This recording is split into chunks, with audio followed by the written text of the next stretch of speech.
आज मैं आपको रूल्स ऑफ एक्टिव और पैसिव वॉइस समझाऊंगा, जो कि बहुत ही इम्पॉर्टेंट हैं, बहुत ही अहमियत के हामिल हैं।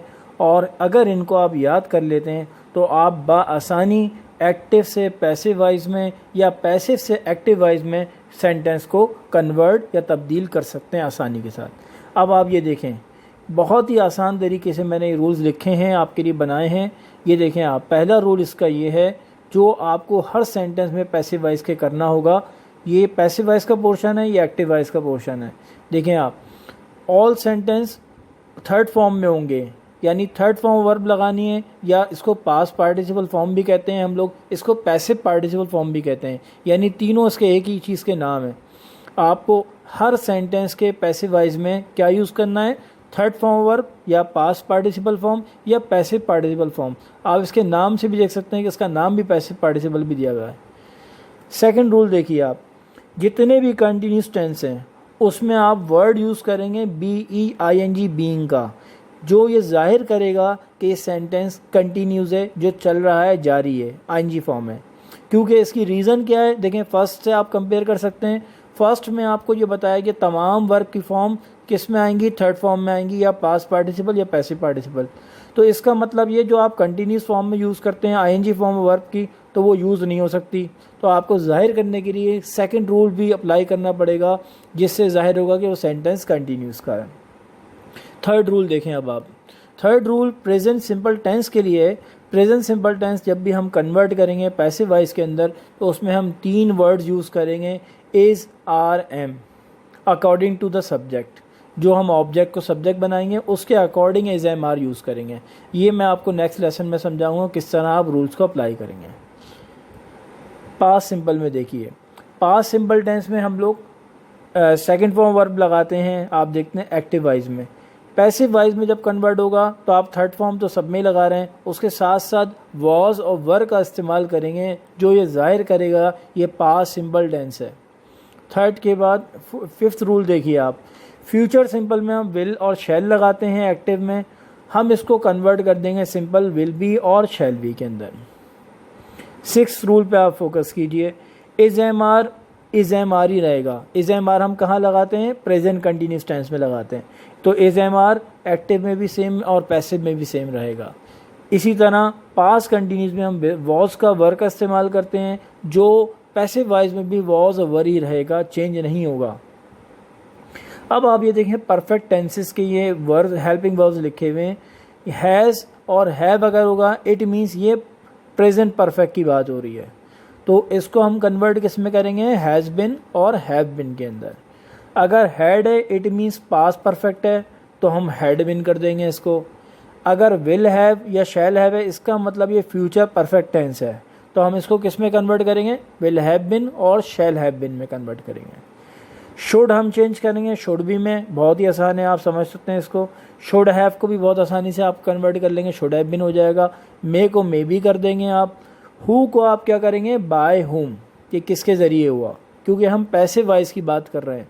पैसिव वॉइस में जब भी हम किसके ज़रिए कर रहे हैं तो हम बाय का वर्ड यूज़ करते हैं, बाय हुम लगेगा इसमें। हु को चेंज करेंगे बाय हुम में, याद रखना पड़ेगा आपको। ये एक चीज़ और याद करनी होगी आपको, क्या हर सेंटेंस के अंदर आपको बाय का वर्ड यूज़ करना पड़ेगा पैसिव वॉइस के अंदर, कि जो जब हम सब्जेक्ट को ऑब्जेक्ट में चेंज करते हैं तो किसके ज़रिए काम हुआ, तो बाय का वर्ड यूज़ होगा लाजमी। अब इसमें जो इम्पोर्टेंट चीज़ और ये भी है, जो कौन से सेंटेंस हैं, जो टेंसेस हैं हम चेंज नहीं कर सकते पैसिव वॉइस के अंदर।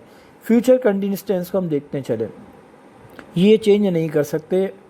अब इसकी एग्जाम्पल मैं पहले आपको दिखाता हूँ और फिर इसका सॉल्व करके बताता हूँ कि क्यों नहीं हो सकता।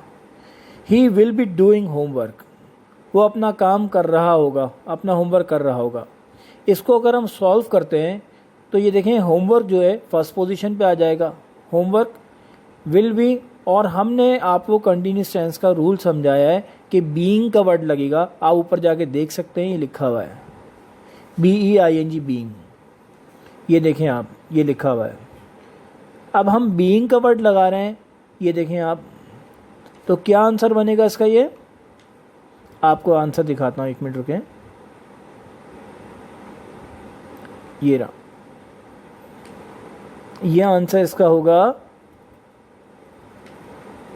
विल बी बीइंग, आपको बता रहा हूँ ऑलरेडी, आपके सामने भी आ जाएगा, ये देखें, homework will be being done by him. अब ये कॉमन सेंस की बात है कि दो एक ही वर्ब हैं और दोनों वर्ब एक ही सेंटेंस में एक साथ इस्तेमाल हो रहे हैं, जो कि इम्पॉसिबल है, रॉन्ग है, गलत है। तो ये सेंटेंस नहीं बन सकता। Will be being done by him, ये रॉन्ग सेंटेंस है। अच्छा, अब इसके बाद और सेंटेंस कौन थे जो कन्वर्ट नहीं हो सकते, मैं आपको और दिखाता हूँ। All perfect tenses, all perfect tenses, perfect continuous tenses change नहीं हो सकते आप। अच्छा, ये किस तरह चेंज नहीं हो सकते, इसका भी हम समझाते हैं आपको एग्जाम्पल से। वही एग्जाम्पल मैंने future continuous tense, future perfect continuous tense में ले ली। He will have been doing homework since morning, वो अपना होमवर्क कर रहा होगा सुबह से। अब इसको हम कन्वर्ट करते हैं, होमवर्क फर्स्ट पोजीशन पे आ जाएगा, विल हैव बिन लगा हुआ है, सही है, विल हैव बिन है, वही रहेगा। और फिर हम ये कंटिन्यूस टेंस है तो इसमें हम एक चीज़ क्या लगाते हैं, बीइंग का वर्ड। आप ये देखें, तो homework will have been being done by him, यहाँ पे भी ट्वाइस रिपीट हो रहा है बी की फॉर्म्स और सेम सेंटेंस में एक साथ, जो कि इम्पॉसिबल है, इनकरेक्ट है। आप ये खुद देख सकते हैं, गलत है सेंटेंस, तो ये पॉसिबल नहीं है, तो ये कन्वर्ट ही नहीं हो सकता। Homework will have been being done by him, wrong sentence. इसी तरह अगर हम फ्यूचर के अलावा प्रेजेंट परफेक्ट कंटिन्यूअस टेंस ले लें, पास्ट परफेक्ट कंटिन्यूअस टेंस ले लें, ये सब कन्वर्ट नहीं हो सकते। आप इसको चाहें तो सॉल्व करके देख भी सकते हैं।